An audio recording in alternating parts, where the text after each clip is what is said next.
And we are live. Hey, Mickey, we're on. Oh my, Woohoo! I know, right? Everybody's probably like, yeah, these guys are, yeah, they're gone. Nah, there's, all right.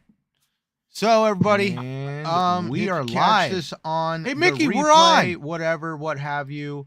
Yes, long story short, doctors don't know if I had that real fun C19 crap. So all through Christmas, New Year's, crap like that was a blur. And Mickey, even, let's just say 2025, 2024 left swinging, and 2025 also came in swinging for no, all of us. 2025 kicked us in the balls. Yeah. Yeah, like, we could all tell you stories, but we're not here to have that bullshit. Nope. We are here to celebrate what it is that actually helps us forget all the real life crap that we all deal with. And that is the celebration of gaming. And here in this podcast, our home happens to be the big green monster known as Xbox. But we also do play on everything. As a matter of fact, speaking of playing everything, my good cohort here, Mickey, Mr. AKA Psychosemantic, has been dabbling a little bit over on the blue side because I gave him a stack of PlayStation games for Christmas. Yes, he did. Yes, and of course, what does he start with but none other than Ghosts of Tsushima? I know that much, but you've also been playing other stuff. So, Mickey, go on, tell everybody what you've been playing. What have you been doing to keep your mind from just like focusing in on too much on the craziness that's ensued just coming into 2025? Well, certainly been gaming, that's for sure.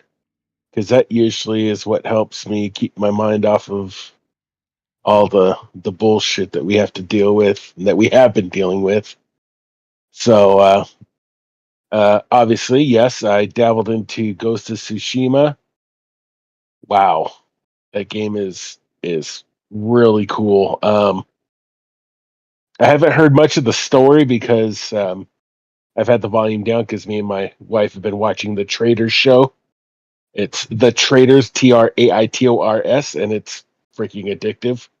But anyways, I've been playing.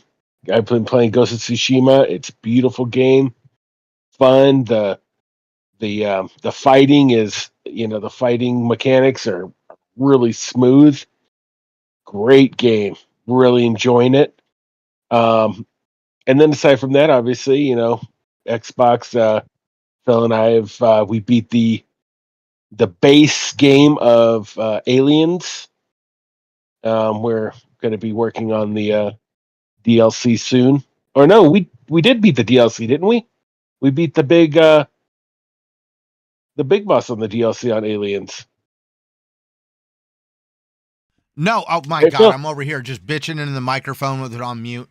So no, we beat the entire game, including the DLC.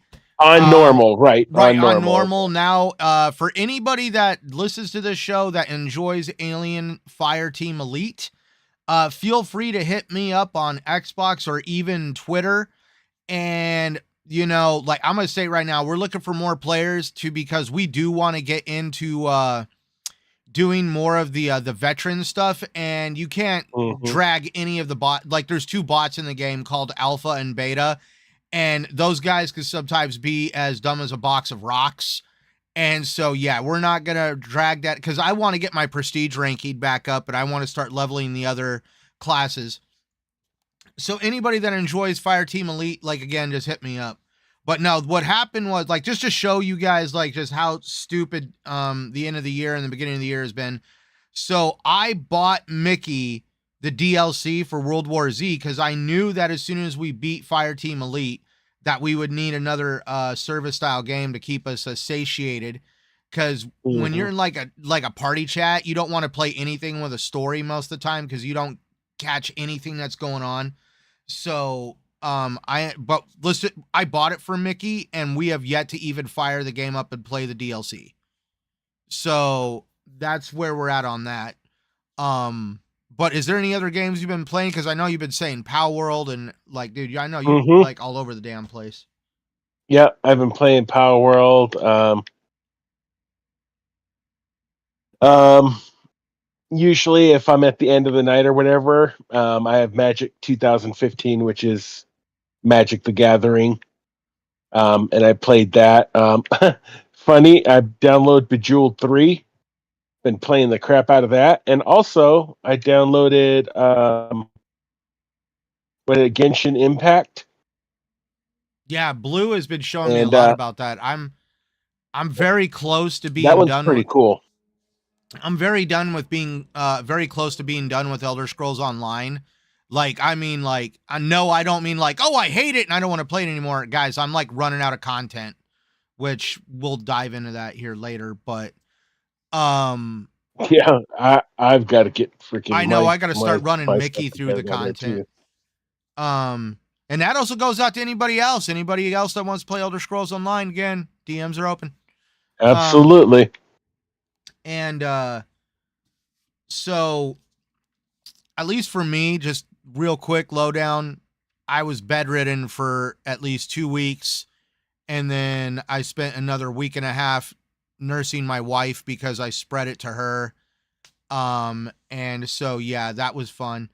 So I had a lot of time to sit around and like not have the energy to do anything. Like, I mean, you can ask Mickey here. Like, I showed up at work and they sent my ass straight home. I was pretty bad. I could barely talk. Um, and anyways, so obviously Alien Fire Team Elite. Um, I mean, I've been all over the place. I've been playing Horizon, Forbidden West, Metaphor Mm-hmm. ReFantazio. I've also been playing Call of Duty Advanced Warfighter, the story campaign, not the multiplayer. But I've also been playing Elder Scrolls Online, but there was a game I stumbled into that I had no freaking clue that was going to be absolute what I refer to as stupid, very stupid, addictive fun mechanic. And what I mean by fun, man, maybe for some people it'd be like watching paint dry, but I got playing Lord of the Rings Return to Moria, which is a Dwarven mining survival game. You're like, it takes place after the Return of the King so it takes place after the end of Return of the King when Frodo throws the ring in and Gollum chases after it. Sorry for those who haven't seen the movie that is that freaking old. And anyways, like it's crazy. So it's like Gimli wants to unite the dwarves and get everybody to the mines of Moria, which is that, that whole scene with like Gandalf with "You shall not pass" that took place in Moria. And you're just going around and you're trying to fight orcs here and there, and essentially, build yourself up into a better dwarf. But through an accident, you're trapped in the mine, and now you got to work your way back to the civilized part of the mine, and hence survival part. And I don't know why. It's like there's like a day and night cycle. So every morning you wake up, you eat your breakfast, you go out and you start exploring, and you got to be back before night because all hell breaks loose at night. But it's kind of like when you get home and you're just like, all right, you know what? I'm going to go to sleep and I want to do that all over again. I just want to go back out again and just find more shit. And it's just like over and over and over again in the game mechanic. And I just find it stupid, addictive fun. But so, Mickey, my good man, a lot of stuff has happened. I know you don't keep up with it all, but I have been sitting here watching it all over the internet and all sorts of different stuff. So we're just going to kick it off like this. So obviously, Mickey and I love our service style games to a point. I'm obviously a big fan of Elder Scrolls Online. Mickey's playing Power World. I would probably say maybe even what's it called? Alien Fire Team Elite skirts the boundaries of being a service style game because it does rely heavily on a community to keep it going. And same with World War Z. So we have our moments, but let's also face it that the world of service style games, gas games, happen, and multiplayer service games for that matter, seems to be extremely competitive, if not oversaturated. What would you think, Mickey? Oh, I mean, there's definitely a lot of them out there. There is Um, definitely a lot of them out there, and it would definitely not be a good idea for anybody, Xbox, PlayStation, what have you, no matter what, Joe Blow's best gaming company, to go out there and duplicate something that's already done, because you run into issues when you try to do something like that. So that being said, recently, and this is what sucks, but it's also very questionable what recently happened. So what's leading us up into this conversation is obviously, um, just recently we had PlayStation shut down Concord, a game that entered a very overly saturated market with a concept that was just done already too many times. And so mhm. the interesting part about that is Concord comes in and people totally were like, yeah, not my cup of tea. And like, regretfully, that game was canned within 2 weeks of its release. Refunds were issued. It was absolutely insane because that was like unprecedented in gaming for a game to come out and be turned off that quickly. And here's your money back, even, which was even more shocking. But then, like, not even a few months later, in comes another developer with a game called Marvel Rivals, which is technically a hero shooter, just like Overwatch and Concord. Mhm. But the game is holding its own quite well. So is it like really? It's kind of like what really. I really do feel that for starters, PlayStation really kind of shot themselves in the foot with trying to charge for it versus giving it away like Marvel Rivals and Overwatch, which kind of makes you wonder what some of their future endeavors were like for service style games. We all about a few months ago before Concord, we found out that the Last of Us online multiplayer that a lot of people enjoyed. I never played it, but there is a lot of fanfare for the Last of Us online multiplayer. And what was interesting about that is the company that PlayStation bought to advance their multiplayer capabilities as a company and what they can offer fans for multiplayer.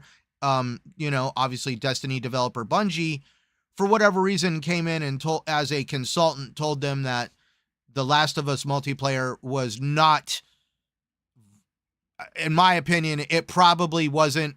It was probably, oh, we can't put enough microtransactions and we can't make it really grindy. So you guys aren't going to make a lot of money from this. Even though fans might like it, the money's not there and it got canceled. And this leads us to something that just recently happened, Mickey, as reported by The Verge. Sony has recently canceled 2 unannounced live service games. But Mickey, I'm glad you're sitting down for this one. One of them was a God of War live service game developed by Blue Point Games. This project was aimed to expand the God of War franchise into the live service domain. But what's interesting is the developer Blue Point Games is most renowned for remakes I think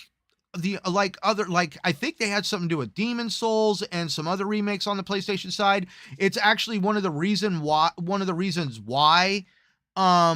PlayStation I believe bought Blue Point, is because they're really doing for remakes and remasters. And now all of a sudden it's like, hey, you know that thing you're good at? I want you to do a service style multiplayer game in God of War. For starters, I don't even know how the hell you would create a service style God of War game, because Mickey, have you played at least God of War 2019?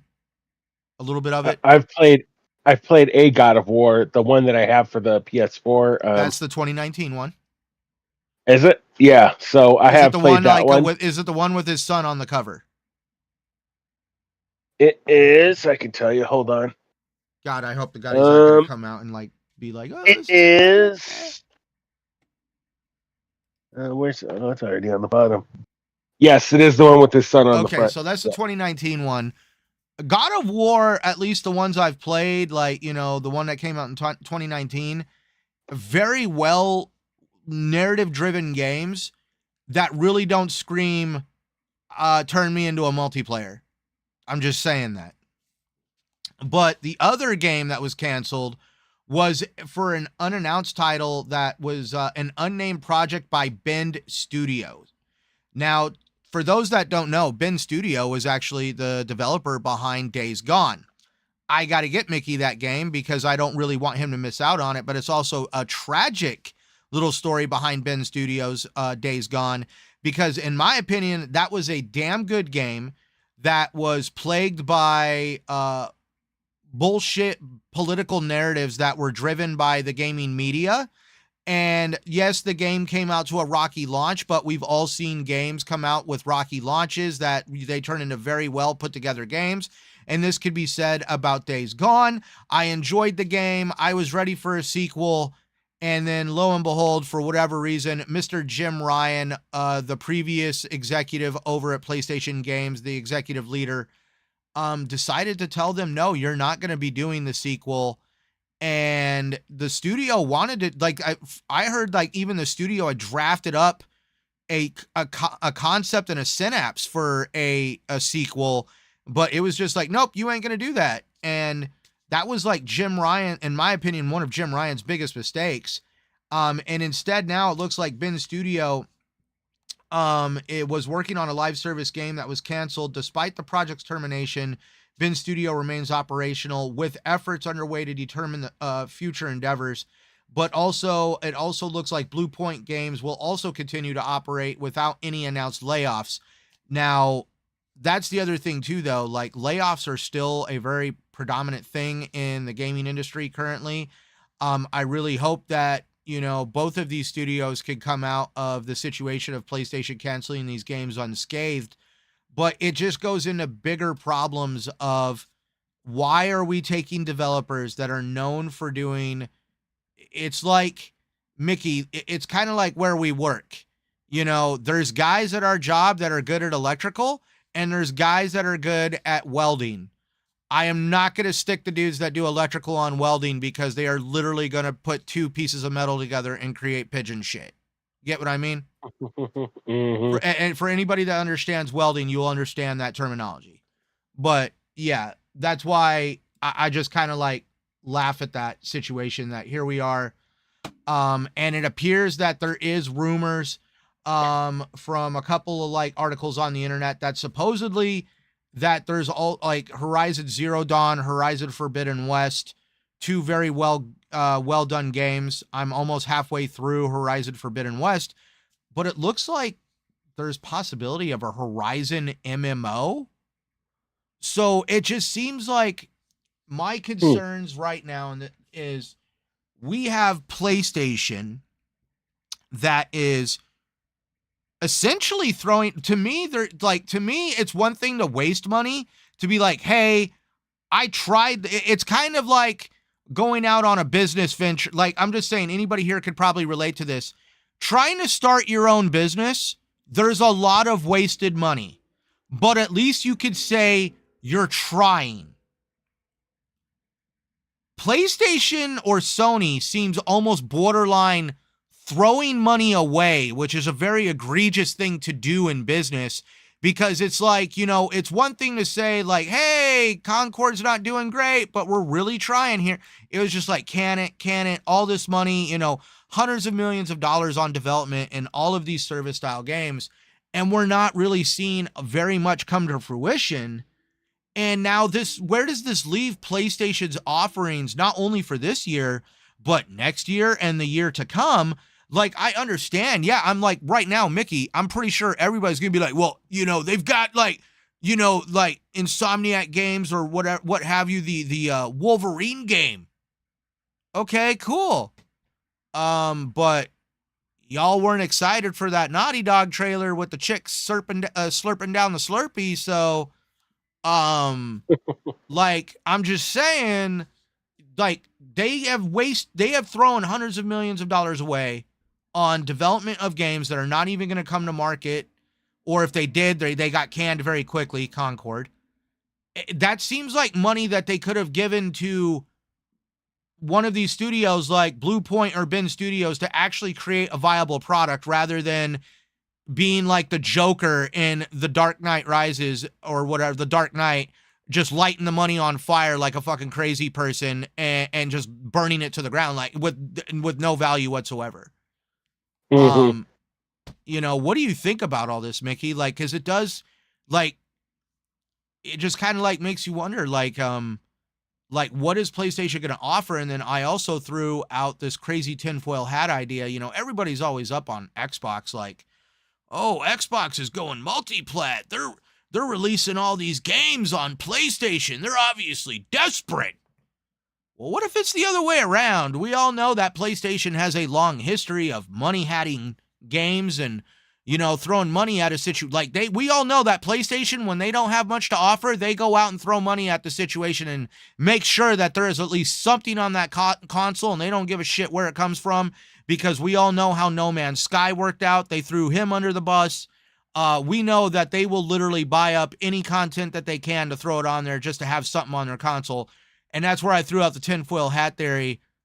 What if PlayStation is secretly meeting with some Xbox executive and being like, yo, we'll pay for some of these games to be put on PlayStation, or rather than us making 30% on every game sold on, rather than you making 70% on every game that you put on PlayStation, for every game that you sell on PlayStation, instead of you making 70%, what if we gave you a better deal like we did with Activision back in the day, and you guys get to keep 80%? That means 10% more of these game sales get to go in your pocket, and you're basically feeding our ecosystem content because we're over here trying to figure out how to make a multiplayer game.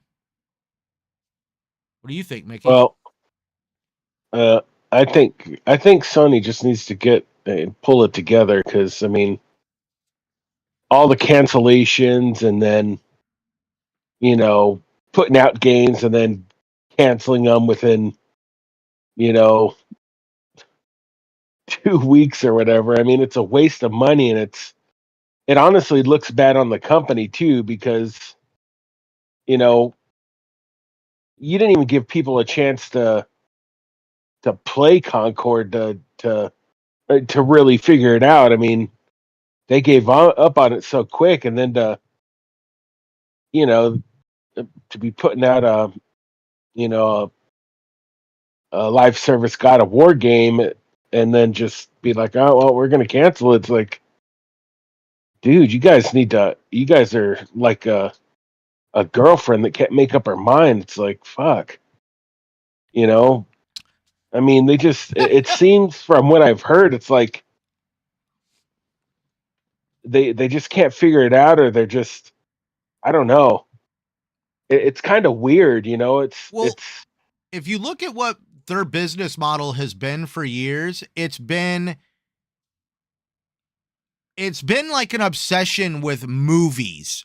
If you look at Sony actually does have we'll say a successful production studio when it comes to film and video. We know, like with Spider-Man, they're like Sony Pictures also has, like, under their umbrella of stuff like Ghostbusters. There's actually a lot of very good IP under the movie and television umbrella of Sony Pictures. We'll just put it that way. As a matter of fact, we were watching one just the other night, The Cloudy with a Chance of Meatballs. So Sony, it's like they see themselves as an entertainment company, which I can understand, but sometimes it's like maybe you see yourselves more as a movie and television entertainment company, which sometimes bled into your video games for years. Like, look at the Uncharted games. Look at what God of War turned into. Look at how every one of the games that PlayStation has literally built its pedigree on over the past 10 to 15 years is built on the concept of third-person, over-the-shoulder, narrative-driven experiences that are, like, literally cinematic heavy, and it's like watching a movie sometimes. I don't mind it. I enjoy them.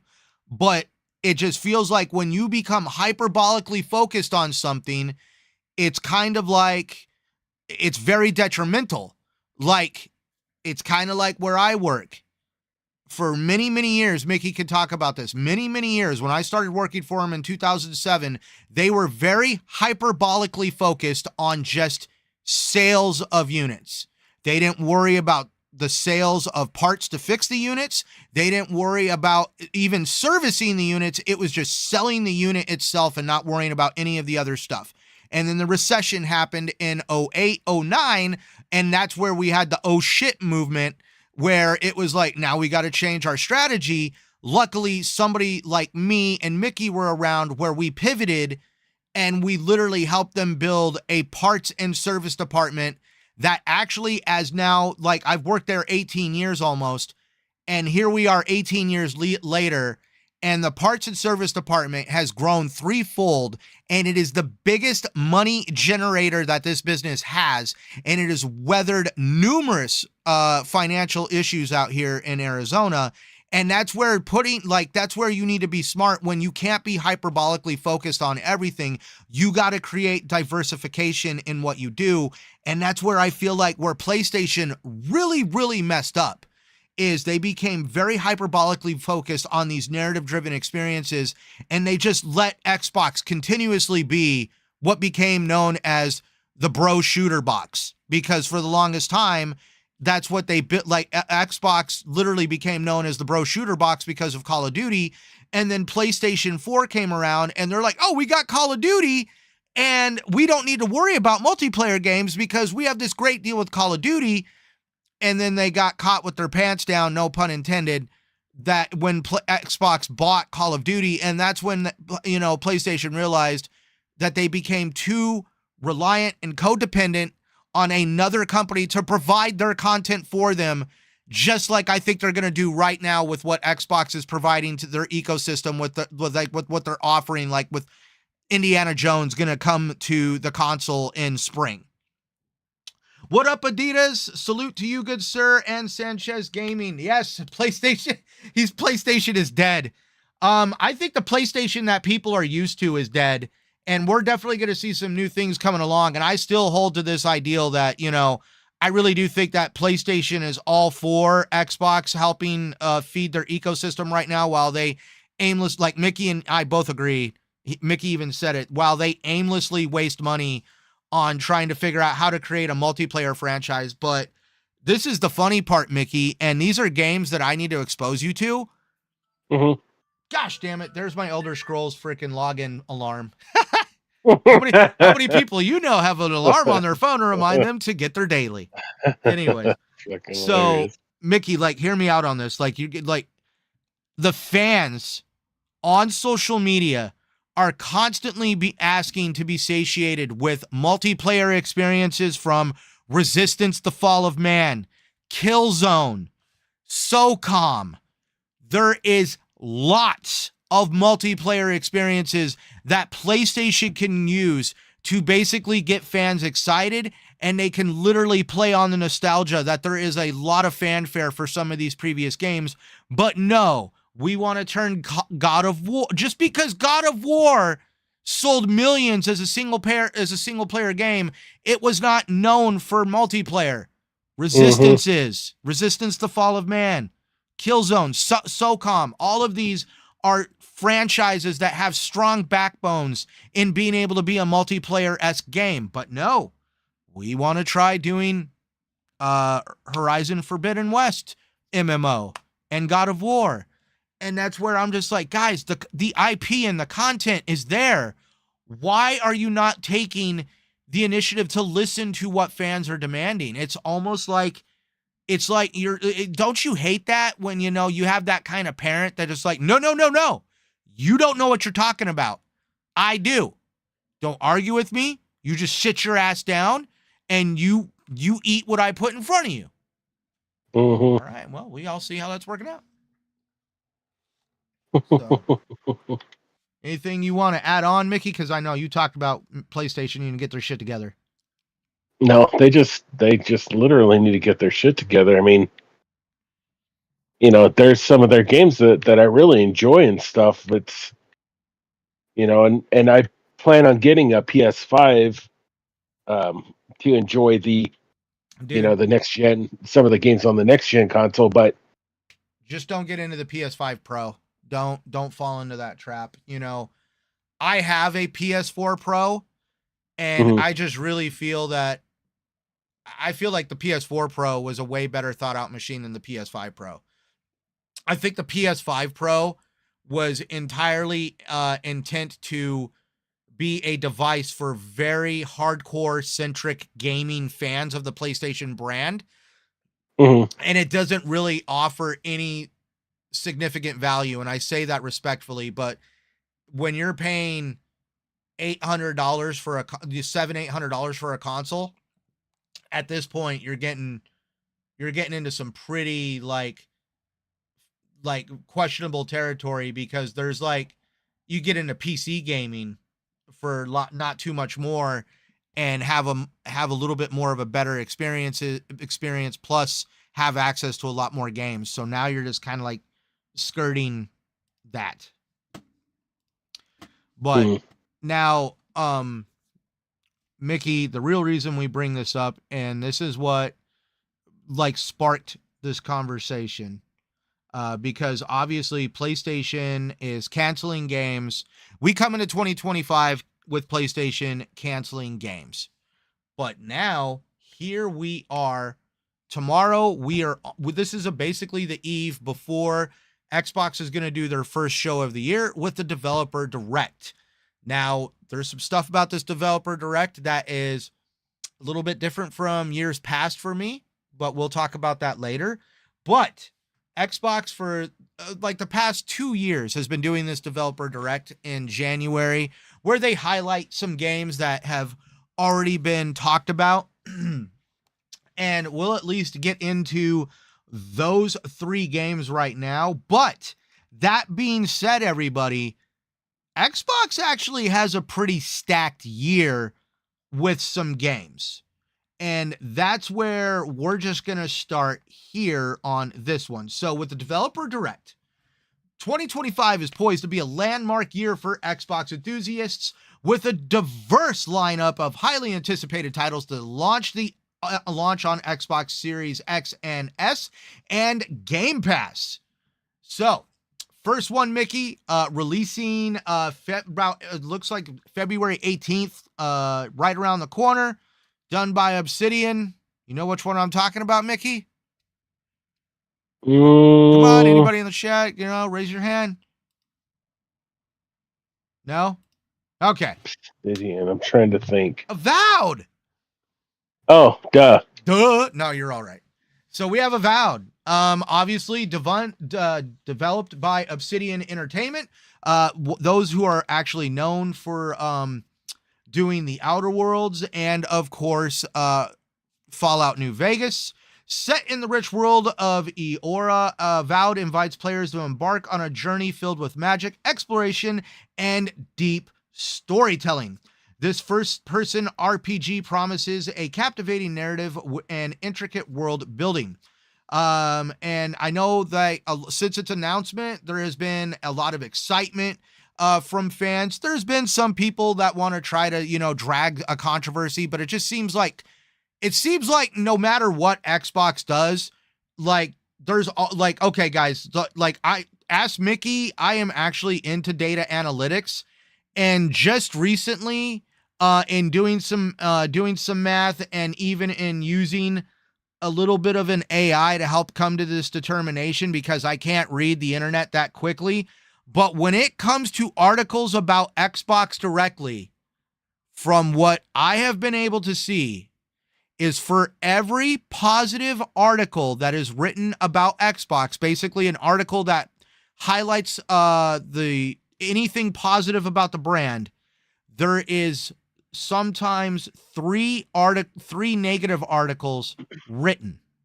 So, like I explained this to my wife, this would be like standing in a room and basically telling somebody, for every healthy person in the room, there's going to be 3 sick people. Seems pretty toxic, don't you think? Wouldn't you agree, Mickey? Mm-hmm. So, yeah, tell me the Xbox tax doesn't fucking exist with that kind of math. Like, dude, like that's a huge ratio. Like where it's like, oh, somebody said something good about Xbox. got to get that mill going and counteract that. It's like some of these people are just pissed off that they got to go work on Windows PC at their job. Anyway. Well, here's what I'll say is to be the devil's advocate, hopefully nothing gets pushed back and everything's on time Right?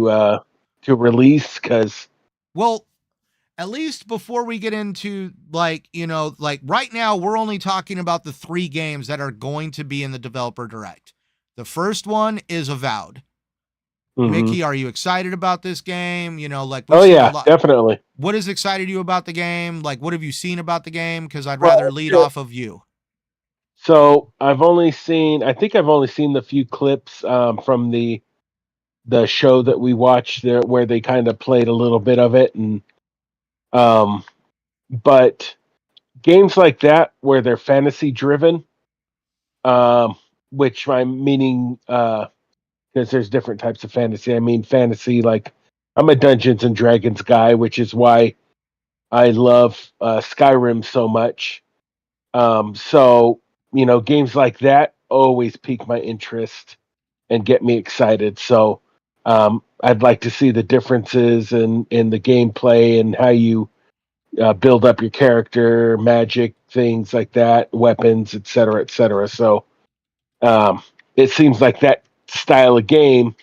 So I'm just pretty excited about it, because any game like that usually, is something that I get excited for. So Yeah, I thought it was cool that like you mentioned the magic, but the fact that you see the casting, like it's not like Skyrim where it's like a fireball just shoots out of your damn hand because watch your mouth. Watch your mouth when you're talking about Skyrim. Phil, watch your mouth when you're talking about Skyrim, okay? I'll bring up the Raiders Make sure I swear to God, I'll bring up the Raiders right now. Phil, I'll drive over to your house right now. Oh my gosh. Go.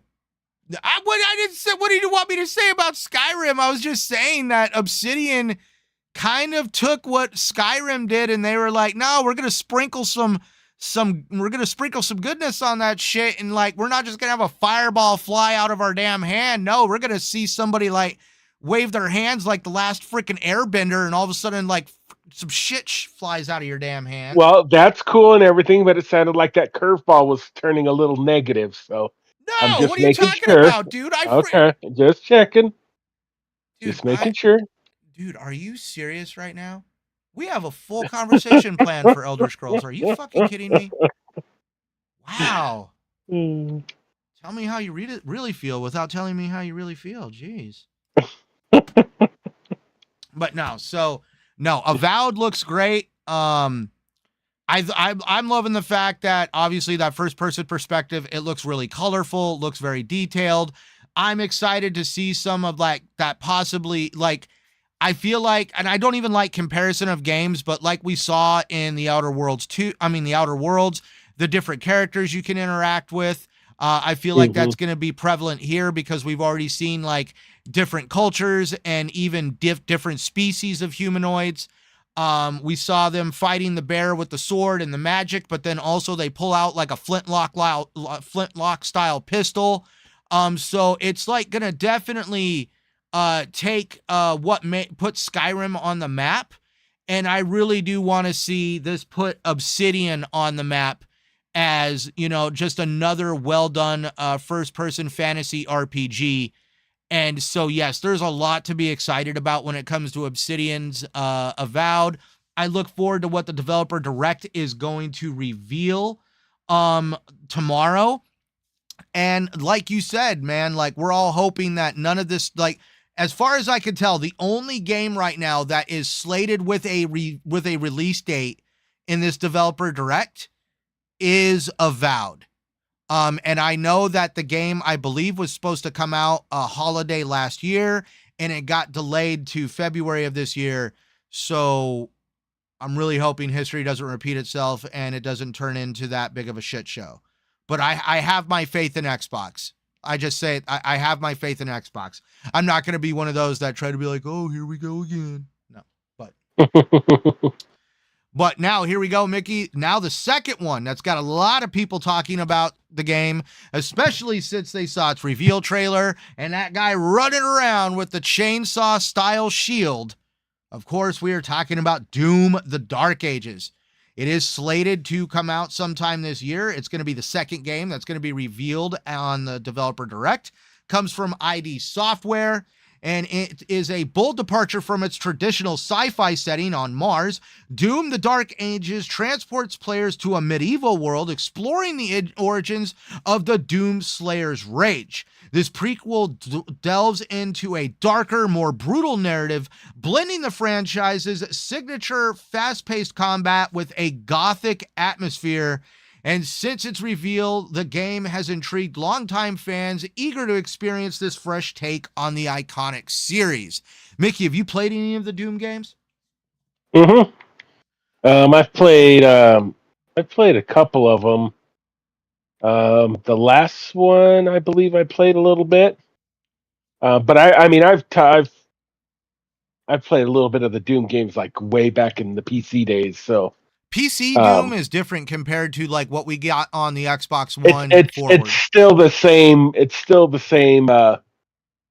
Setup with the demons and the things like that. So the setup is the same, but for me, I can't go back in time and play those, like, because I see the Doom collection for sale all the time, and I'm like, yeah, I'm good with the 3D environment Doom where, and also in the original Doom, you had to find the health packs. In the newer Doom, you have to essentially keep like your health comes out of destroying enemies. And so it's like the only way to get health is to fight. And it's going to be a very interesting take with Doom: The Dark Ages. And I'm really looking forward to just more like with Doom, you could put on a set of headphones, turn the volume up, and just jam the F out to the soundtrack and just get into that whole groove mode of just like laying waste to anybody that gets in your way. So now, Mickey, the third game that is going to be in the Developer Direct. Actually, that's interesting. I actually don't think I fucked up, Mickey. Avowed is not in the Developer Direct. It is a freaking different game. It's that freaking Order game. Oh my god. Yeah, I know which one you're talking about. I can't remember the name of it, but that was on the that last show, I believe, that we watched as well. I remember which game. Yep, that's right. They're not doing Avowed. I wouldn't be surprised if we saw something for Avowed, but I am sorry, people. That is what I'm excited for Avowed as it is. So there you go. That's where mine is coming from. But yeah, it's Claire. So we have Doom: The Dark Ages, South of Midnight, which we'll get into a second. But then there's Claire Obscure Expedition 33. And that is where we are going to get that real quick. I know I have notes on it. I just feel like a fool. I don't know if I don't remember hearing about that one. Okay. Claire Obscure Expedition 33 is an up-and-coming role-playing game developed by Sandfall Interactive and published by Kepler Interactive, set to release in summer of 2025. Now, the game is also slated to launch on PlayStation 5, but as far as I've been told, that it is going to come to Game Pass at least. So, the story set in a dark fantasy world inspired Belle Epoque France. The narrative follows Expedition 33, a group of individuals who have only 1 year left to live. The central antagonist, known as the Paintress, possesses godlike powers that can erase individuals of a specific age by painting their number in the sky. The protagonists, including Gustav Malelli, wow, we're getting into some, sorry, I'm bad on names. The protagonists embark on a quest to confront the Paintress and break the cycle of death she imposes.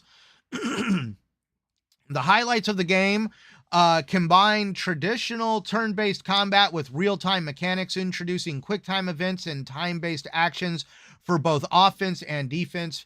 Players can dodge or parry attacks in real time, adding a dynamic layer to strategic turn-based system. The game features high fidelity graphics, drawn. Yeah, there's some of that other stuff. Yeah. Wow. According to some of the notes here, the development team comprises approximately 30 members. Initially began using Unreal Engine 4, but transitioned to Unreal Engine 5. The game is influenced by classic Japanese RPGs, notably Final Fantasy and Persona. And yeah, definitely it's a very interesting looking game. I remember the trailer, watching the paintress put the numbers in the sky and all the people watching. And I think this is called Expedition 33 because I think this is like their 33rd try to confront the paintress. It's like the 33rd try to stop it from happening. So there's that. I mean, Mickey, are you interested in this at all? I mean, I am, but I'm also a sucker for any game. I'll check it out. Yeah, I'll check it out. What the heck? By playing Return to Moria, I have officially determined that I am a sucker for any game, and I will play anything and everything just because I enjoy gaming. Yeah, heck, I was going to try out Concord until they fucking canceled it.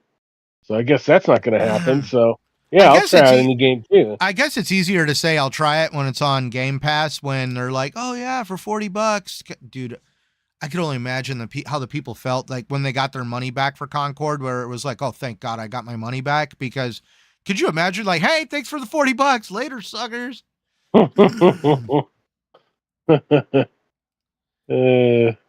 So, and then of course, the actual third game, South of Midnight, done by Compulsion Games, the creators of We Happy Few. South of Midnight is a magical realist adventure set in a fictionalized American South. The game weaves folklore, music, and rural environments into a unique narrative experience.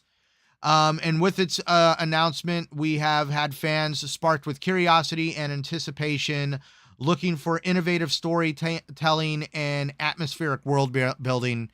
At least that's what some of the notes have said. I love how they like, oh, well, there's that. But I mean, like what we've seen of South of Midnight, like the big tall skeleton playing on the guitar as he's talking to the protagonist.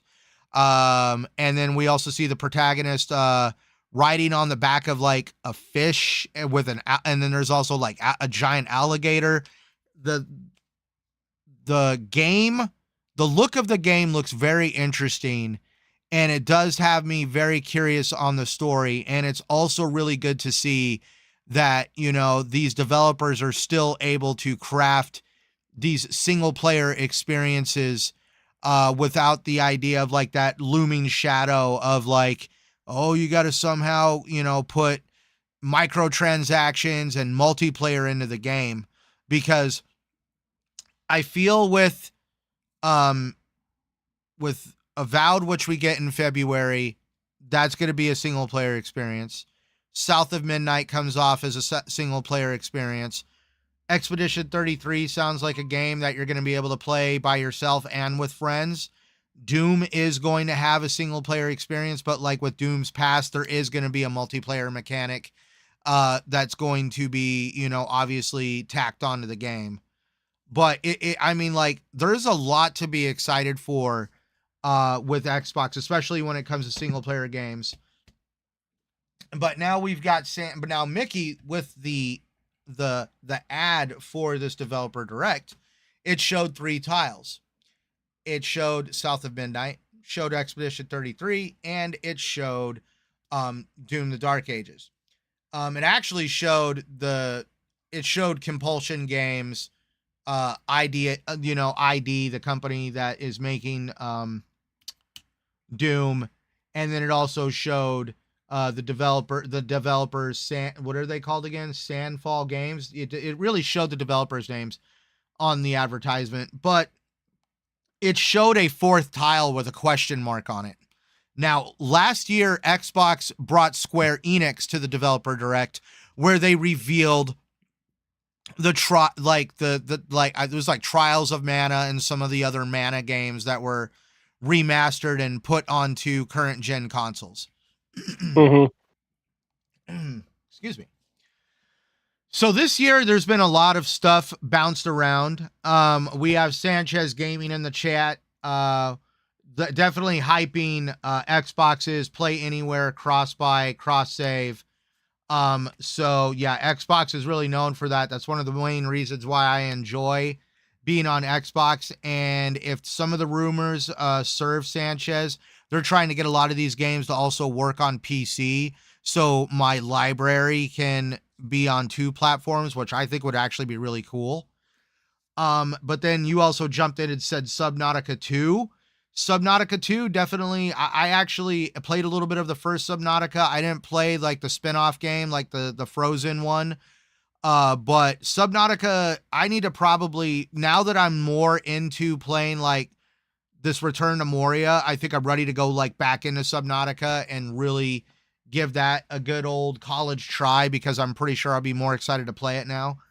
Because Mickey Subnautica is like a alien ocean planet survival game where you literally start on your life pod floating in the middle of the ocean, and you got to learn to survive from there. So, Hmm. but Sanchez is saying that like, I asked if Subnautica 2 was his prediction for the fourth game. He's saying that they're saying Ninja Gaiden. Mickey, That would be interesting. I missed the Ninja Gaiden boat. Did you? I played it a little bit, but I didn't play it like a whole lot. But I did play a little bit of it, and it was pretty cool. The bit that I played, but I mean, it's not like something that I'm looking forward to, because it's unfortunately just not one that I've really played a whole lot. So, but I mean, again, I'll check it out if that is the case. Right. And Faded Blaze, what's up, good sir? Thank you for tuning in. And yeah, yes, what did you miss? Well, the beginning was talking about hence the title, Sony's reign. Sony has a very large reign, but I think that we're talking about how there's a lot of financial waste over there. And I don't mean like loss, like oops, we tried, but no, we're talking like full-blown waste. So yeah, while Sony's trying to figure out what to do over there, Xbox is getting ready to have an amazing show tomorrow, at least in my opinion. And now we're just talking about how that this show is just going to kick off an amazing 2025 for Xbox. But Faded Plays is also saying he's heard rumors of a new Ninja Gaiden game and he hopes it's true.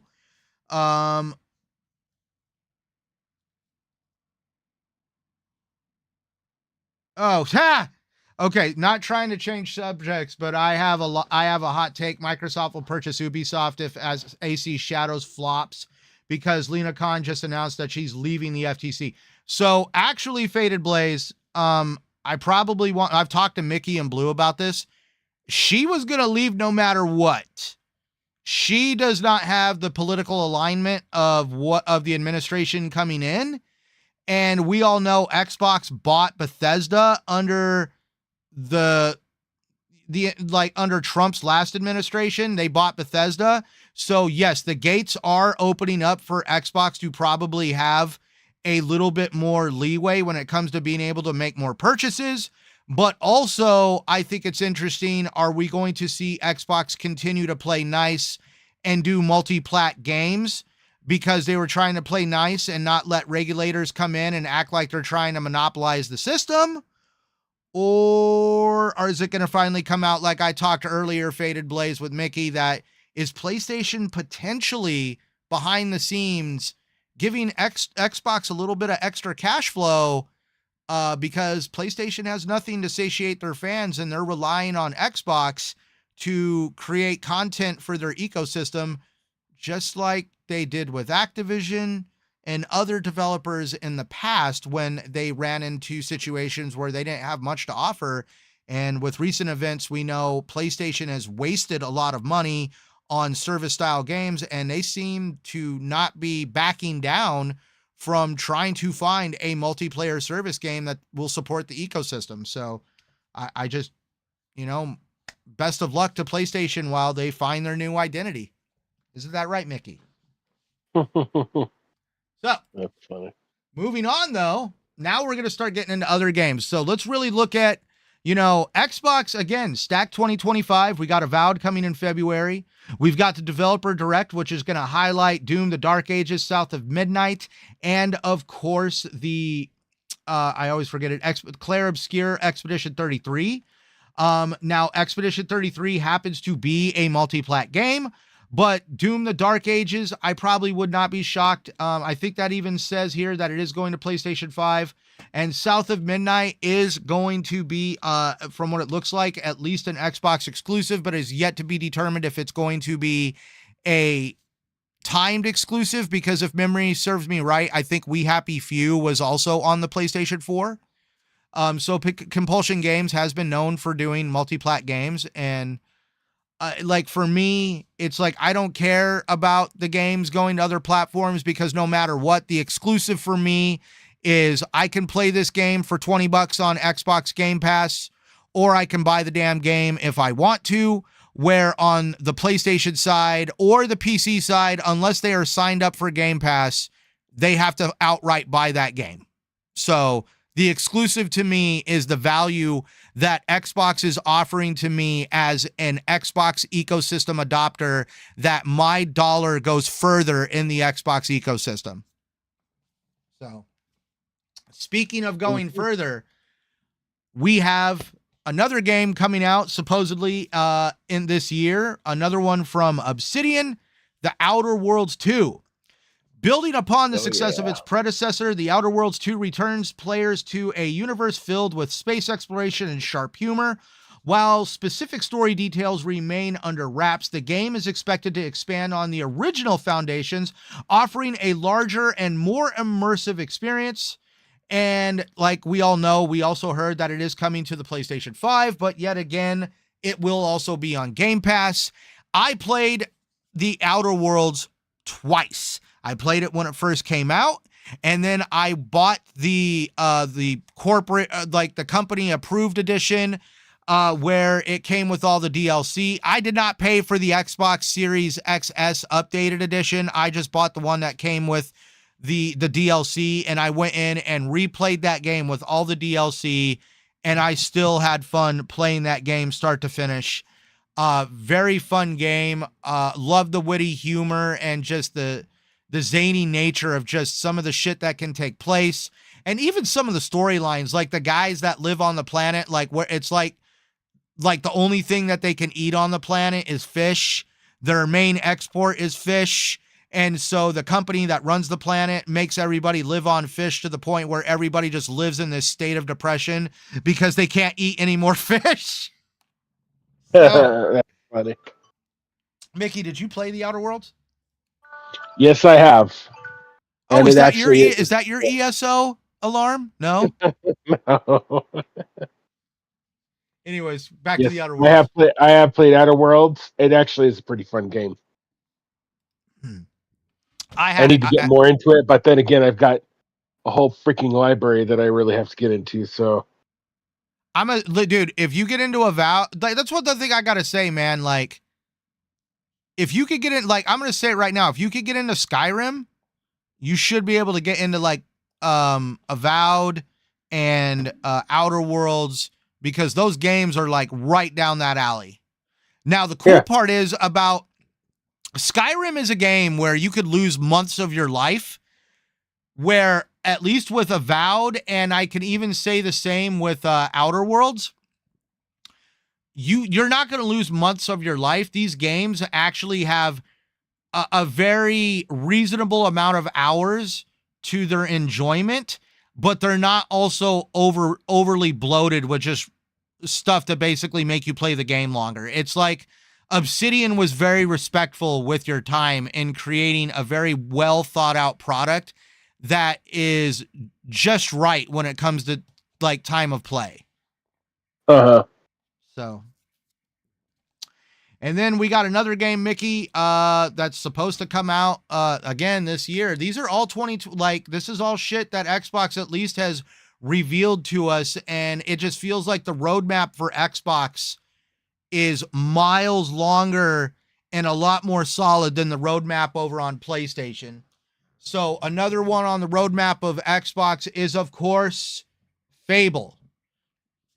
The cherished Fable series is set to be rebooted by the developer of Forza Playground Games. This new installment aims to deliver a rich narrative influenced by player choices set in a whimsical and immersive world. Now, I like the term whimsical because have you ever played any of the Fable games, Mickey? Mm-hmm. Okay, I enjoyed the hell out of Fable 2. Mm-hmm. Fable 3 was kind of like but I love that sharp British humor and just I remember playing Fable 2 and just some of the zany, almost like insane stuff that would take place. Like if you hooked up with your wife and you didn't use a condom, all of a sudden you got a kid and now you got to take time from adventuring and you got to acknowledge your family. Oh my God. It's like, hey, look, I got to go save the world. You can't be up my ass to raise this kid. But I mean, like, yeah, dude, just the idea, like standing out in the middle of town and like striking your poses and stuff, and people are like, oh my God, it's the hero. Or if you played the game like an a-hole, people would scream and run, like, oh my God, the a-hole's back in town. So I'm looking forward to it. I really do. I'm looking forward to this for two reasons. One, all the Fable games have been trapped on the Xbox 360. Yes, they are backwards compatible, but they were made for the Xbox 360 era. The first one came out on the OG, and then it was remastered for the Xbox 360, but Fable 2 and Fable 3 were both released on the Xbox 360. This IP skipped the entire Xbox One generation. Here we are, the Xbox Series S and X generation, and we are now going to get a Fable game for the first time in a long time. So there's one reason why I'm excited. The second reason, it is good to see a developer that is known for a racing game, Forza, is willing to step out of bounds on their own fruition. It's not like Xbox came out and said, yo, you got to do this. Like some of the stuff we see over at PlayStation where, hey, I know you're really good at this certain style of games, but we're going to make you do something different.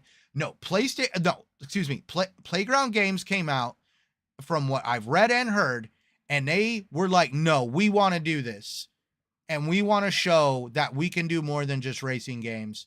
And this is what I love is this is what's going to this is how we get fresh takes on gaming is like, yeah, we already know what Fable is, but we're going to possibly see some new mechanics and new ideas when it comes to a game like Fable, because like this is people that are going to be thinking outside of the box. And not only that, but we're going to possibly get like, I even may have already said it, but new game mechanics, stuff that is going to be very innovative and different compared to what we've seen in games in the past, because again, these are developers that are known for a certain different style of game, and this is where we could possibly see some real innovation and creativity from a developer that was wanting to branch out and do something different. What do you think about that, Yeah, Mickey? I agree. Yeah, Uh, I know you're dealing like I know. I'm like I can't be like Mickey, talk your head off like I'm doing. Well, okay, maybe we might strike some nostalgia with this one for Mickey. Now the release okay. date on this one is to be announced. On Fable? No, well, the release date it just says 2025 supposedly. Okay. That's one of the games that we could possibly like. Can we see Fable pushed back? I don't know. I think Fable is one of those games where I think the egg is ready to hatch, but we don't know. Okay. But there is a game that might like hit that nostalgia bone for you, good sir. But let's first get into Faded Blaze says that this year Xbox is fully stacked. Yes, they are. It has had fun with the shrink ray on the shrink ray on Outer Worlds is fun as hell. Yes. Wing Chu is coming out this year too. Okay. Please tell, like, you got me kind of wondering what that one is. Sanchez Gaming says, Obsidian also did Grounded. Yes, they did. I enjoyed Grounded. Mickey, you remember playing Grounded? I've actually played Grounded. I like Grounded too. Yep. I don't want to. Let's see. Like, it's trying to tell me like martial art. I really don't know what that one is.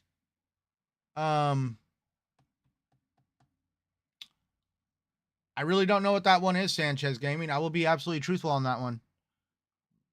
I don't know if you meant to type it. It says Wing Chu.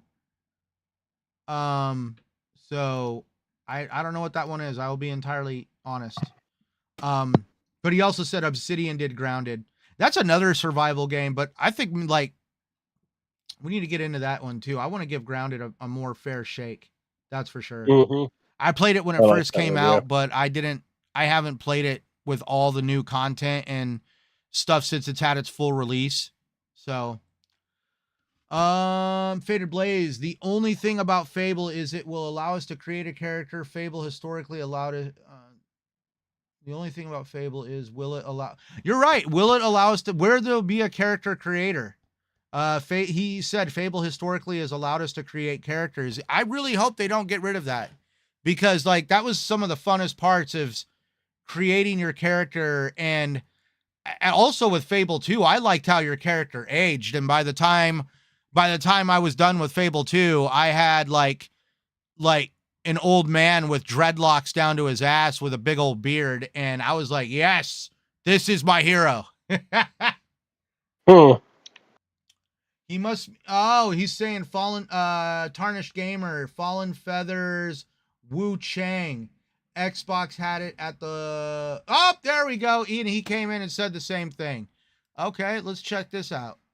They're like, this is what we want the chat here for. Add to the conversation. Wu Chang, Fallen Feathers. Okay. Let's see. There is a secret friend that we have and running in the background that sometimes helps pull stuff quicker than we can do all that. See, look at that. Bam. Yeah, okay. Wu Chang Fallen Feathers is an up-and-coming Souls-like action role-playing game developed by Lindsay Games and published by 505. Set against the backdrop of the late Ming Dynasty in China, the game immerses players in a dark and tumultuous world plagued by warring factions and a mysterious illness known as feathering, which spawns monstrous creatures. In the story, players assume the role of Wu Chang, a skilled pirate warrior who awakens with amnesia, afflicted by the horrific feathering disease. As Wu Chang, players navigate the uncertainties of her mysterious past while combating grotesque abominations and uncovering ancient lore to challenge the creeping darkness threatening humanity. The journey leads through forgotten temples, overgrown ruins, and shadowed paths fraught with peril. Choices made throughout the game influence the narrative, leading to multiple possible endings. And the highlights of the gameplay features a dynamic combat system that blends traditional Souls-like mechanics with real-time elements. Players can enhance their arsenal and master new skills harvested from fallen foes. The game offers character customization, allowing players to evolve their fighting style by sacrificing elusive red mercury and developing new techniques obtained through their journey. Weapons can be augmented with powerful enchantments, enabling unique combat strategies tailored to individual playstyles. So it's going to be sounds pretty cool. It's going to be a game that I'm going to have to listen Mickey scream the F word at multiple times while he's playing it. That's true. All right. All right. So yeah, like that's going to be an interesting one. Yeah, that'll be one that I'll keep my eye, because I mean I played the shit out of Liza P. So, and I and my wife hated that game because I mean there were. Dude, if you get to the actual end boss of Lies of P, I was very angry. Very angry. I spent an hour fighting that mother effer. I'll just say that. Sorry. Sanchez is adding to the conversation that Insomniac founder and CEO is also leaving PlayStation. I always leave those leave those conversations open to I need to know more. Like it's like Starship Troopers. Click to learn more. Anyways, but like, is he leaving because he's just been there forever, or is he not enjoying the new direction? Because I know, like you never know. PlayStation might, because there was rumors that even PlayStation wanted at one time wanted a service style like Spider-Man multiplayer. It's like almost now everybody got a memo like, please remember, with all game development, try to craft a multiplayer and service style mechanics. They I'll have to go check that out. So, Tarnished Gamer, they showed like 8 minutes of gameplay a few days ago. Looks really good, and the protag is sexy too. Well, it's always good to have a good looking, protagonist. And let's see. Oh, Faded Blaze is saying that at least he's saying that Clockwork Revolution comes out this year. Mickey, do you know about Clockwork Revolution? Dude, that's what I Nope. mean. There's dude, this is some stacked shit, dude. Freaking like, oh my god, we could sit here and talk about games all friggin' night. So, did you play BioShock? Mm-hmm. So, in my opinion, go look at some of the trailers. I'll send you even links to them. But Clockwork Revolution reminds me a little bit like BioShock. So, Clockwork Revolution is an up-and-coming action role-playing game developed by In Exile Entertainment and published by Xbox Games. Set in the vibrant, steam-powered metropolis of... There is no freaking way. Of like, it's trying to say it's a different... Are you serious? Oh, it's Avalon. I thought it was Albion because I was like, no, Albion is Fable, but no. Okay, set in the vibrant steam-powered steam-powered metropolis of Avalon, the game offers a rich steampunk experience with time-bending mechanics. The story concept appears to be where players assume the role of a protagonist who discovers a remarkable invention enabling time travel. This device allows them to journey into the past, make pivotal decisions, and return to the present to witness the consequences of their actions. Their narrative unfolds in Albion, a city where the affluent have replaced missing limbs with intricate clockwork prosthetics, and mechanical servants cater to the elite. The game's antagonist, Lady Ironwood, manipulates time to alter historical events, aiming to preserve the historical hierarchy that benefits her and the upper class.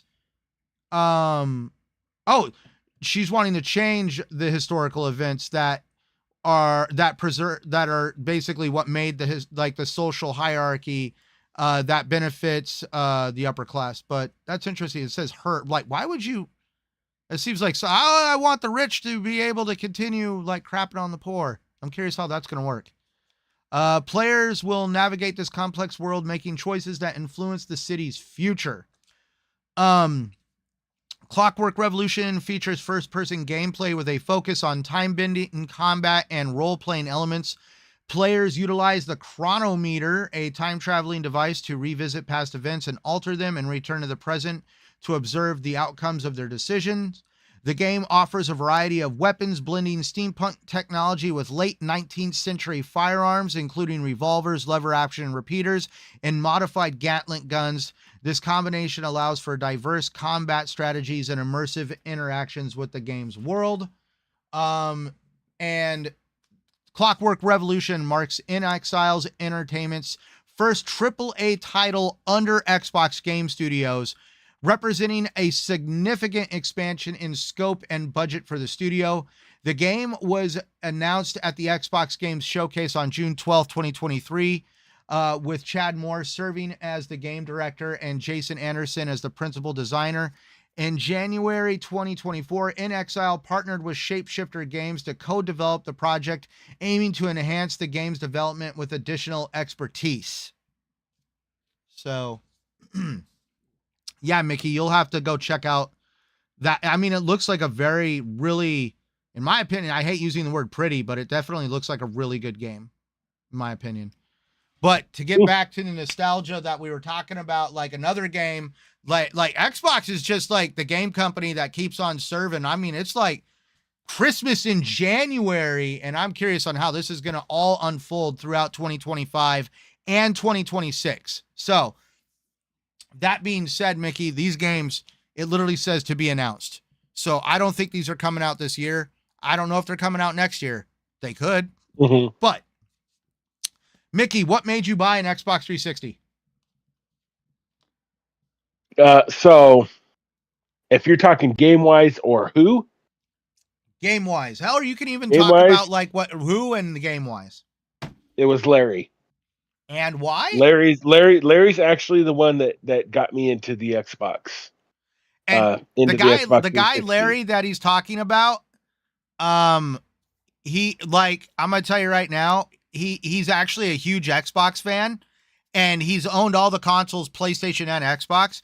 But the hilarious part is, we call him Broke Again on Xbox because he broke 3 Xbox 360s with the Red Ring of Death, and he actually he still prefers Xbox to this day.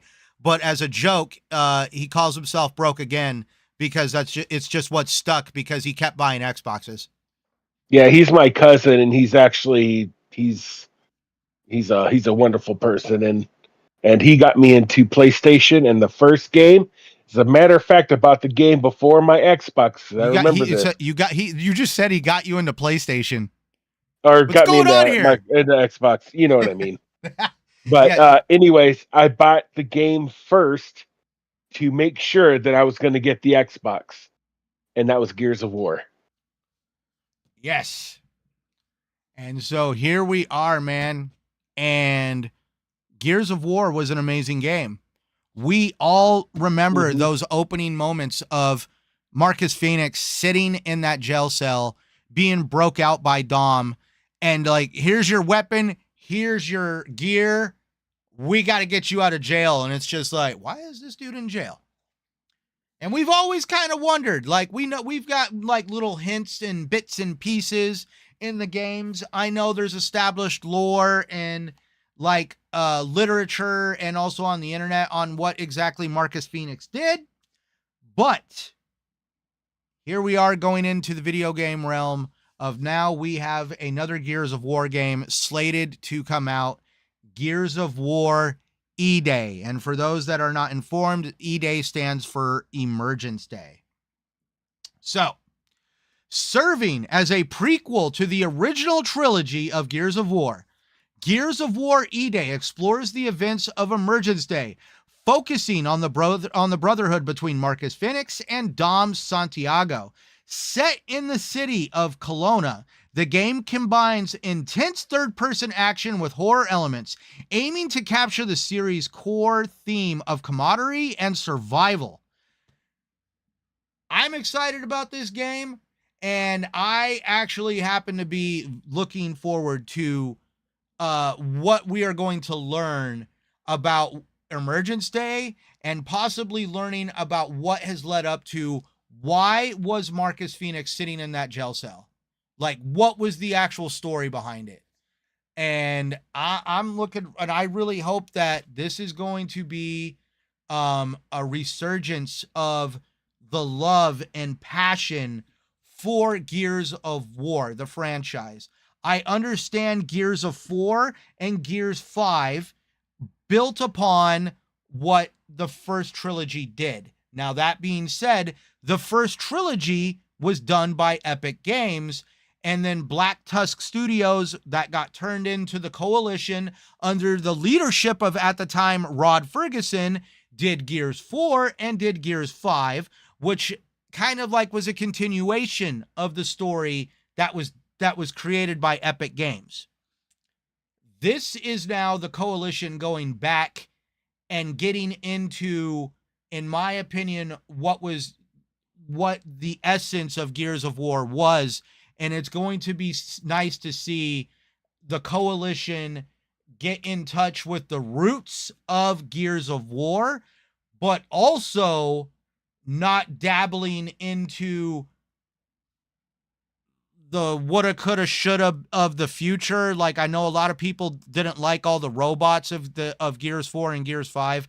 I enjoyed Gears 4 and Gears 5, but I will say Gears 1, 2, and 3, and even Gears of War Judgment just have a different feeling to them compared to 4 and 5, and I look forward to possibly getting that with Gears of War E-Day. And the interesting part is, under the toolage of Rod Ferguson, they called it Gears 4 and Gears 5. They got rid of the term of war. And now that he's not around, it seems like the coalition is taking a step back, and they're going back to the original name of the game, Gears of War, and they're going I'm excited. I could really talk a lot about the Gears of War franchise because I just recently played the trilogy, all 3 games back to back to back. Not even the trilogy. I even played Judgment. So I played all 4 games back to back to back, not even like 6 months ago, Mickey. So I'm excited for this. What do you think? I'll check it out too because Only Cherry? I played Gears of War 1, and I think I played 2, but I haven't played much of the other ones very much. Because I don't know why. I don't know. They just didn't.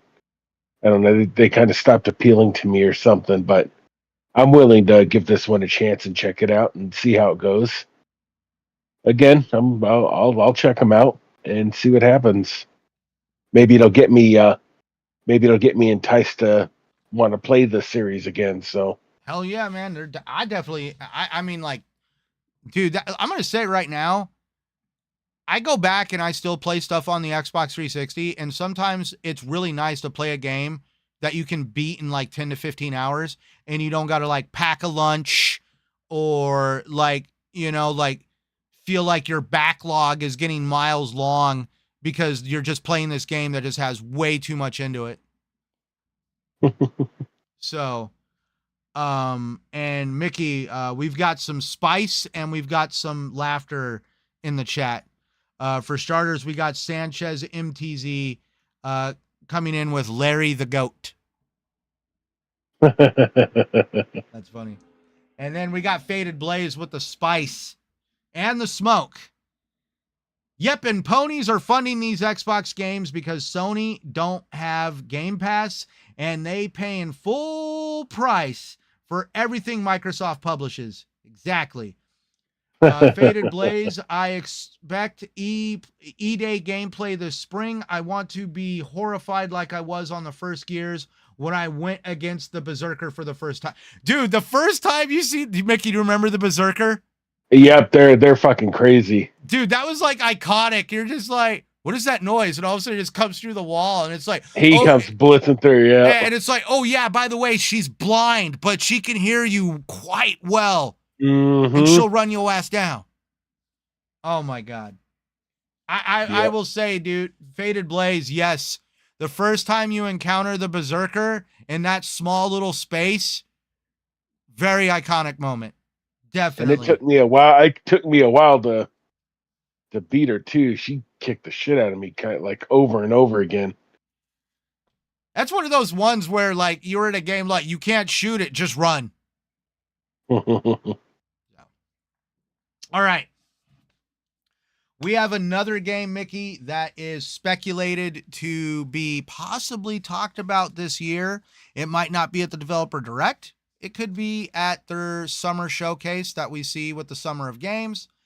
I know Dan over at Allied Wheel, the guy that we get a lot of our like obviously we get a lot of our wheels from, tires from. Yeah.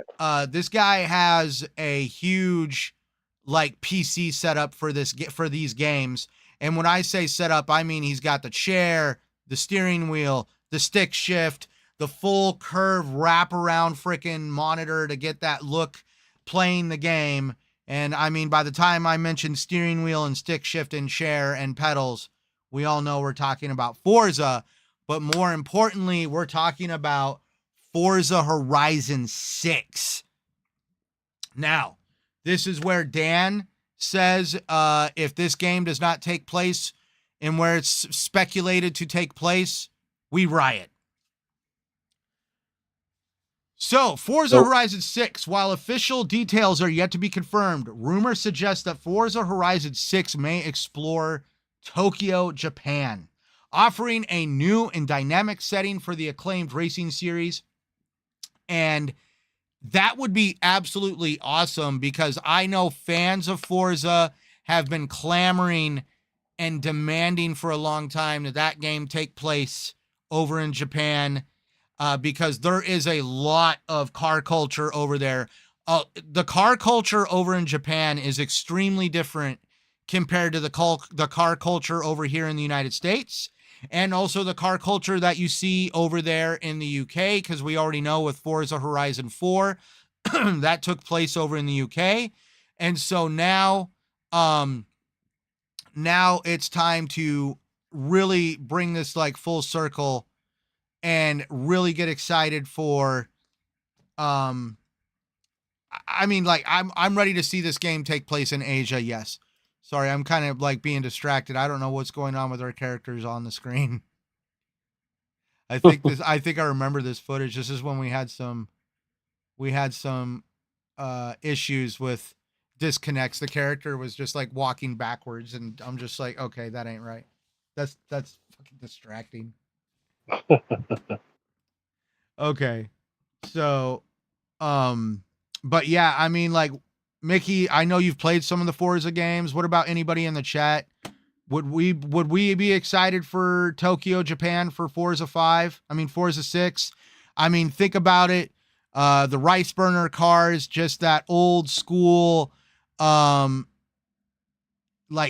we're not dealing with American muscle. We're dealing with like, Honda Civics, Mitsubishi Eclipses, and just a lot of these really, really hopped up supercars. And not only that, but like the style, like with the underglow and just the lights and just the environment of Tokyo. Mickey? I would be excited because I like those types of cars. I mean, I like American Muscle, a lot, but the drifting and stuff like that would be pretty sick. And I'm sure they'd put an emphasis on drifting and things like that because that's what a lot of that is about. Especially with those with the Asian motor companies, Toyota, Honda, and all those. So yeah, I'll definitely be playing that. That'll be exciting and fun. And I haven't played a lot of racing games in a while, so All right. maybe give me a taste of it to get back into it. So Well, Mickey, there is another game because we're now in the bottom quarter of our little conversation here, and we're gonna obviously just have this one last conversation. So, with this developer direct from Xbox taking place in January, mhm. Xbox started backpacking 2 years ago on a developer direct that has taken place every single year since 2017. And that is the Elder Scrolls Online developer direct. And that is where ZeniMax Studios every single year at the end of January would sit down, since they did this every single year from 2017 to this year, and this year they're doing something different, which is totally changing Elder Scrolls Online. But before that, Elder Scrolls Online did this developer direct at the end of January every single year since 2017, where they would sit down and tell fans what the roadmap was for Elder Scrolls Online that year. The expansion you were going to get, were you going to get a new character, what game mechanics they were going to introduce, all sorts of stuff. Well, here we are in 2025, and ZeniMax Studios has decided to come out and say that they will not be doing the developer direct this year for Elder Scrolls Online. That being said, ZeniMax Studios has announced significant changes for Elder Scrolls Online. In 2025, marking a departure from their traditional content release strategy since 2017, ESO has followed an annual chapter release model, introducing substantial expansions each year. However, starting in 2025, the game will transition into a seasonal content model. This approach will feature themed seasons lasting 3 to 6 months, each encompassing a mix of story content, events, dungeons, and more. In line with this shift, ZeniMax has decided not to hold their annual developer direct traditionally used to unveil the ESO roadmap. Instead, they plan to provide updates through more frequent and flexible communications, aligning with the new seasonal approach.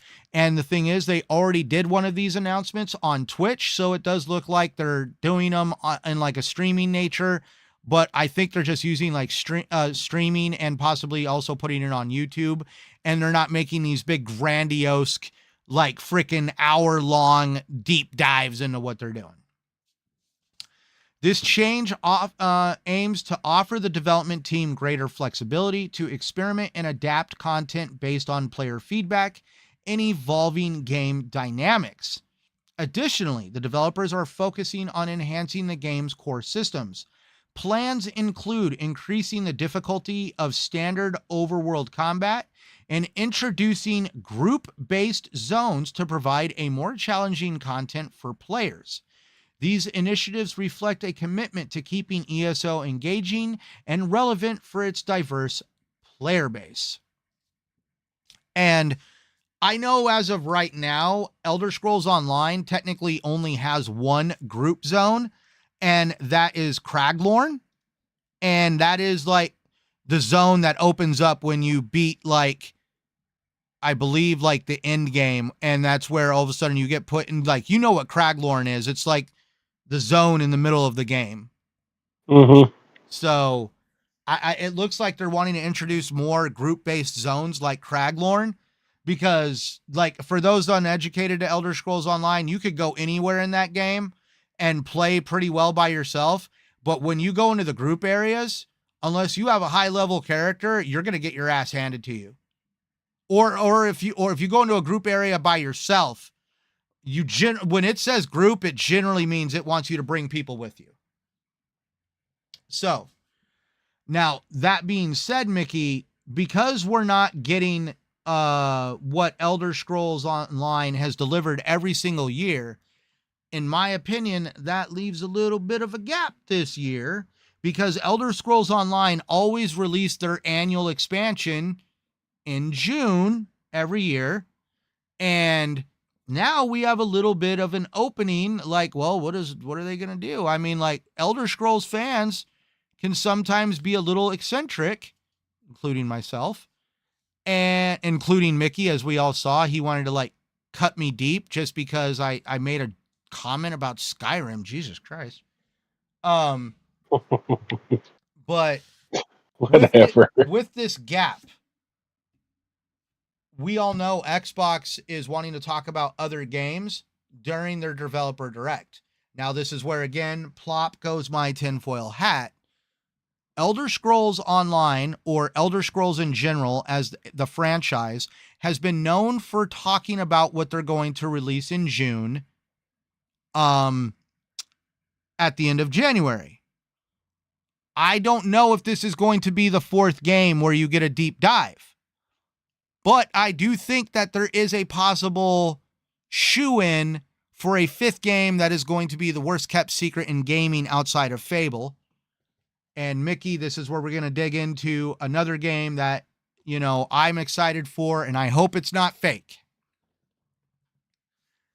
Because for the longest time, Fable was the worst kept secret in gaming, and everybody thought that it was fake because of how it was treated. And this game is kind of falling into that same category. The Elder Scrolls 4 Oblivion, originally released in 2006, is widely regarded as one of the most influential RPGs of its time. Recent reports suggest that a remake of this classic title is in development, aiming to bring enhanced graphics and gameplay to current generation consoles.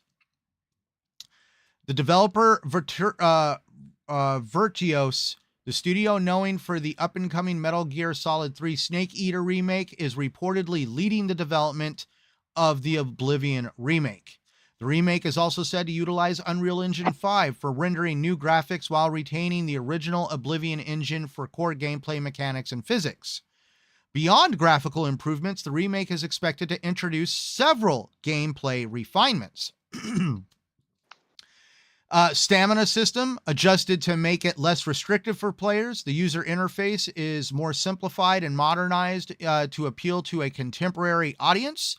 The combat mechanics redesigned, inspired by games like the Souls series and Assassin's Creed, including an overhauled blocking system and enhanced archery options for both first and third-person perspectives, and stealth and damage calculation improvements to make these systems more intuitive and rewarding.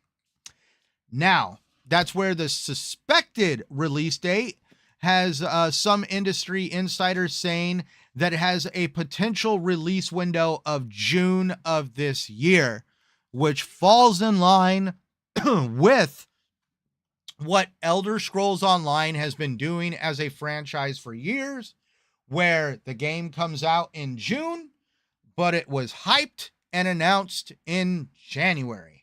What do you think of that, Mickey? Do you think the Oblivion remake could be the Elder Scrolls title that would satiate Elder Scrolls fans with the changes that are occurring in Elder Scrolls Online?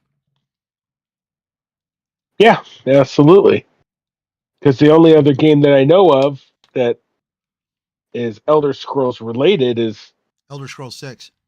right, and we know that's not showing up for a while. So absolutely, I believe it could be that. Now I'm excited for that because, again, being a fan of of Skyrim, this being the previous Skyrim, obviously Elder Scrolls 4, then I'm excited for it because I want to see it. I want to play. I've played it a little bit, but yeah, I want to see it, and I want to get a hold of that one and play that one too, and that way it gives me kind of a pre Skyrim flavor too. So Now, oh heck yeah.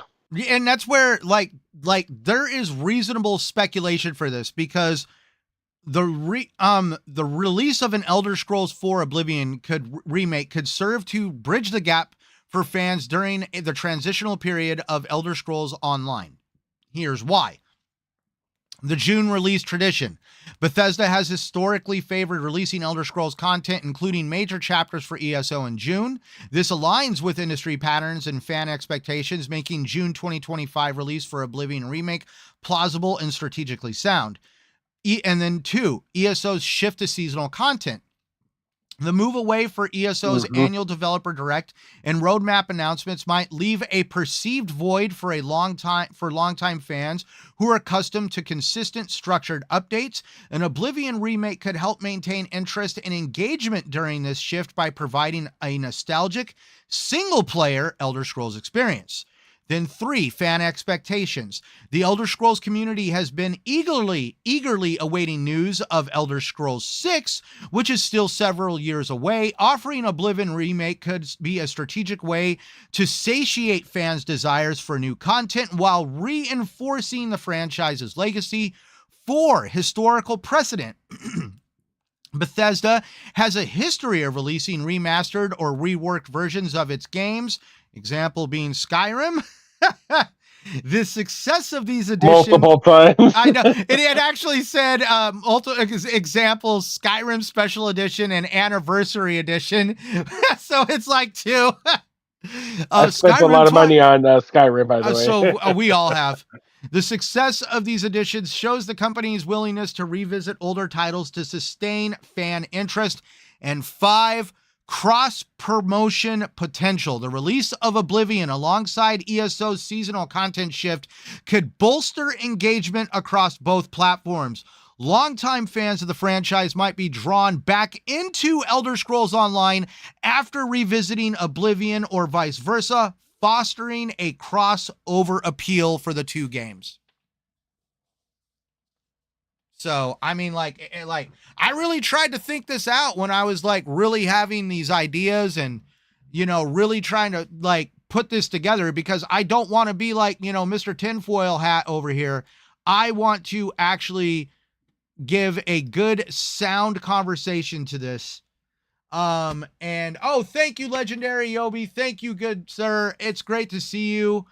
He streamed out he shared out the stream. Oh my God, use your words there, buddy. He shared out the stream. And yes, peace, love, life to you, good sir. Always good to see your positive inspiration for the community. I'm actually trying to turn over a new leaf and be more positive myself. And so here we are, Mickey. They're like, I mean, like, here we go, guys. I mean, we kind of talked a little bit about like a little bit of the bad of like, regretfully, PlayStation is trying to discover its new identity. I'm not gonna like poo-poo and be like, ha ha ha, they're gonna spin themselves out of business. I don't see them doing that. But I also do see that, with this spending, like they're literally robbing Peter to pay Paul. And they're taking money from developers that they're taking money that they could give to developers to create experiences that they're already good at, and maybe have like a couple studios do some like games as a service or what have you. But it seems like they're trying to make everybody do games as a service. It's like, hey, throw everything at the wall and see what sticks and hope for the best, and then we'll get back to business as usual when we figure that out. And so that's where, that's why I said it's interesting that with the historical nature of PlayStation willing to money hat games and content for years and relying on third-party publishers and developers to supply content during drought periods, I see this happening once again with I see this happening potentially behind the scenes with Xbox. Like, I really do. There is a part of me that has a small belief that PlayStation is somehow actually probably asking Xbox to supply these games, because like PlayStation knows they're going to go through a drought with all the wasted finances. Faded Blaze. Okay, I think Sony will file Chapter 12 and Microsoft will bail them out. That would become an actual. I'm sorry, if Microsoft buys PlayStation, we legitimately have the man in the top hat. That would be ironic, dude. But we would legitimately have the old man in a top hat and a mustache monopoly. I'd be like, yeah, this is no. Funny.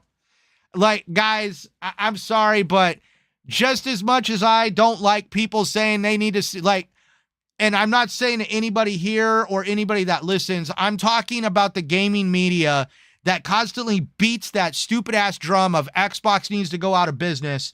Those assholes have no frigging clue that you need to have competition in the market to drive innovation, creativity, and all over pro-consumer decisions. When you have a monopoly or you have lack of competition, that's when you see price gouging, price raising, lack of innovation, and you literally get cookie cutter products. Same thing every damn time. And that's why I can neither champion PlayStation going out of business just as much as championing Xbox going out of business, because we need the big three, Xbox, Nintendo, and PlayStation, to be always here to create the stability in the gaming market that is needed for creativity, innovation, and pro-consumer decision-making. That is why I love, like, everybody wants to talk about, I hate the conversation of like, how does Game Pass work? What about Microsoft's bottom line? I don't give a flying rat's ass about Microsoft's bottom line. They are a $1 trillion company, just like Sony is a $1 billion company. I don't care about either one of these companies' bottom line. I only care about the value that they give to me as a gamer. And when it comes to the Xbox ecosystem and the Xbox brand, I feel there is more variety and that my dollar goes further in that ecosystem because I don't really believe that the first party studio games are some sacred garden that I need to shell out $70 to $100 for every damn time. Yeah. Seen the Yoshida interview. There was almost no PS3, but Sony's TV bailed them out. And, like, you want to hear the funny part about that, Faded Blaze? Everybody gives shit about, like, look at what Xbox did with the release of the Xbox One. TV. PlayStation in 2008 also tried to create the PlayStation Television, which was a standalone device that was actually meant to be technically what the Series S is today. A device that you could stream movies and television to and also play games on, because that's where, if we really think about it, technically PlayStation was first to market with a gaming subscription service, which was originally called, I believe, it was like PS Now, PS Live, whatever, what they're still some of the same terminology they're using now. But PlayStation was first to market with that concept in 2008, and they were also first to market with a gaming subscription service in 2014. But as we can all see, they half-assed that shit with a bunch of bubblegum and duct tape, and Xbox came in with Game Pass in 2017 and showed them how to do it, and the rest is history. So I really think it's interesting that everybody always wants to talk about, like, Xbox's misguided efforts when it came to the release of the Xbox One. I do believe that they hit the TV bandwagon a little bit too hard, but they also did see PlayStation potentially doing that in 2008. And that's where I really think that maybe they got a little bit way too ahead of themselves, like they always do. And, that's where I just really think it's funny that technically, PlayStation, I feel like Sony PlayStation has committed some of the same mistakes as Xbox, but Xbox is bastardized and consistently got negative press article after negative press article about these decisions that they make when it comes to failed products or services or layoffs. When PlayStation has failed products, PlayStation has questionable service decisions, like the price raise of their subscription service with no added value. They even raised the price and they took away stuff. And then also Sony has had layoffs as well, but they didn't have as big as layoffs as Xbox, but that's because PlayStation is a massive effing company compared to Sony, but Sony has still had layoffs. So that's why I think it's interesting that, everybody wants to act like that only Microsoft is laying off people and closing studios, when we perfectly know that PlayStation is doing it too. With our critical thinking skills and our intelligence, we're not stupid enough to believe the narrative that the gaming media tries to perpetuate a lot. But, there we go. There's that one. And then obviously I wanted to spend, we spent pretty much an hour and a half talking about what Xbox has planned for the up and coming here in the next month with Avowed, and what's going to stretch out into the summer, and then also what they've probably got planned going in the next year. Xbox has a stacked 2025. Xbox has a very good looking 2026 possibly going on, and I just look forward to Xbox firing on all cylinders, and that finally we're gonna basically possibly maybe Xbox is not going anywhere. Xbox is doing just fine. I'm just curious to see if the Xbox tax narrative is ever gonna change, or is the gaming media just incessantly obsessed with pooing on Xbox's parade? Because I think it's interesting, Mickey, that, I think it was like last week, I don't know if you heard about this, Xbox announced the developer direct, and then all of a sudden some off the wall internet site drops this huge article about the suffrages of Xbox and the Microsoft brand, and that investors aren't happy with like what's going on with because the return from the Activision purchase isn't as high. I like how investors are like, I didn't get like millions of dollars from the Activision purchase, and I just really feel that it wasn't worth it. When like I don't give a shit about people that that are invested into Xbox and their portfolios getting fatter. I just care about the content that's delivered through the games. And yeah, I feel like the Activision purchase is doing just fine for me. Like this article also tried to attack Game Pass and a number of other things going on. But what was even more interesting for everybody that doesn't know about this article, the reason why you haven't seen too much of it and you've only heard people talk about it on social media and in certain articles, like Paul Tassi over here trying to like backpack off of, like, I thought it was funny. So this article was on a website that's paywalled, and we're not talking like, oh, for $8 a month, you can listen to our bullshit. No, they wanted 300 and some fucking dollars to read this article. I'm out. I'm like, there is nothing you could write and read like that you could write in there that I could be like, hey babe, I just spent $300 to read an article. Nope. My wife would disown me. So, what's up, Dreadpool? Good seeing you, good sir. Long time no see. But all right, Mickey, here we are. I probably droned on that long enough. I'll probably let you get back. Hopefully tonight's show was a good distraction. And like you said, I'm always here to inform you about games. And so hopefully not only did I inform the good people that listen to us both live and on replay, but Mickey, I hope I informed you on some games too. Of course. So, oh, you're just agreeing with me. But, all right, we'll close it out. Mickey, you got anything to say to the fine people before we close this out? Where can they find you?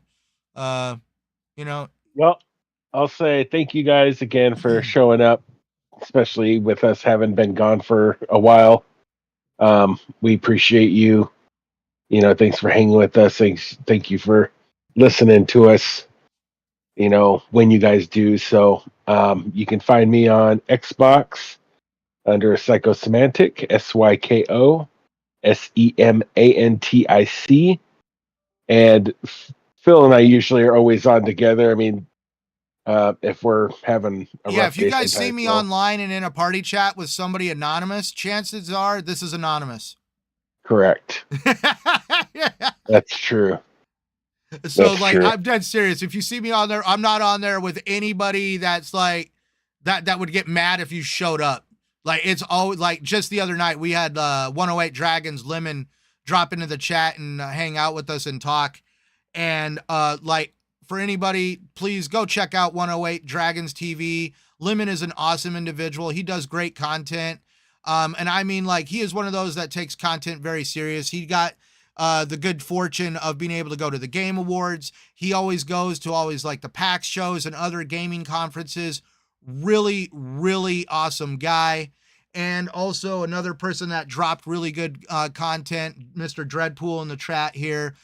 Breaking Bread with Dread, always talking to people in the industry and also content creators in general. So always great stuff, like with some of the members of the community. Two great guys always check out. For myself, I'm Centurion 1307, aka Phil. I'm here on YouTube. I'm actually getting the channel going. Things have settled down in my job now where I actually have a synopsis already built for the video I got to do.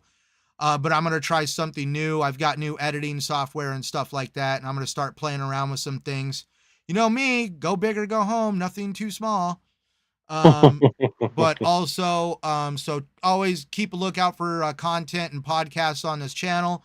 You can always also find me on X and the Xbox on Xbox Live, both at Centurion 1307. And it's always good to have you guys in the chat. It's always good to have you guys listen to me on the replay. Always feel free to leave your comments and DMs anywhere you can find me. And as always, everybody, so instead of me just like with the same old thing, at this point, I'm just going to start telling people, stay positive, play what you want, where you want, and always remember to use your critical thinking skills and never let anybody tell you what to think or do. So, thank you everybody for tuning in. Okay, I will do that, Yobi. Yeah, send me email to I will do that. Good sir. I won't put it in the chat. I'll get all sorts of weird shit. No, I'm playing. I know I'm gonna get an email where I'm gonna have to probably tell somebody, be like, yeah, that's definitely a rash. You're gonna want to get that look. No, I'm playing. Oh shit. Okay, yeah, definitely, Yobi. Okay, yeah, oh, for sure. All right.